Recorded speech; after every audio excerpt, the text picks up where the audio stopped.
નમસ્તે, જય અંબે. નવરાત્રીનો પાવન અવસર આવનારા દિવસોમાં આવી રહ્યો છે.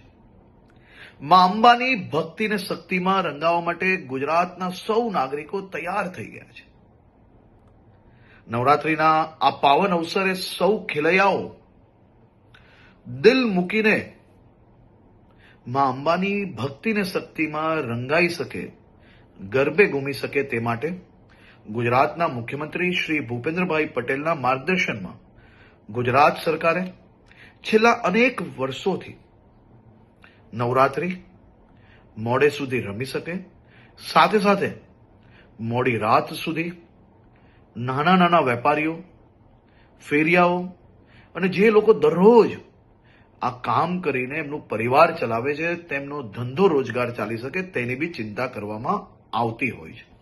આ વર્ષે બી મુખ્યમંત્રીશ્રીના માર્ગદર્શનમાં આ બધા જ મધ્યમ વર્ગીય વેપારી, નાના વેપારીઓ, દુકાનોવાળા, રેસ્ટોરન્ટવાળા એનો ધંધો ચાલી શકે તે માટે પોલીસને ખાસ સૂચના આપવામાં આવી છે કે 10 દિવસ થોડો લોડ વધારે લઈને બી રાજ્યના સૌ નાગરિકો ઉત્સાહપૂર્વક નવરાત્રી બનાવી શકે તે માટેની ચિંતા કરવામાં આવે. સાથે સાથે સૌ ખેલૈયાઓ અને આયોજકોને બી વિનંતી છે કે આપણું મ્યુઝિક, ડીજે, બેન્ડ આ બધું આપણા જ આજુબાજુમાં રહેતા લોકો, અગર હોસ્પિટલની બાજુમાં આયોજન કરતા હો તો ત્યાં આ બધી જ જગ્યાઓ પર લોકો બીજા જે ત્યાં રહે છે તે હેરાન ના થાય તેની બી જવાબદારી આપણી છે.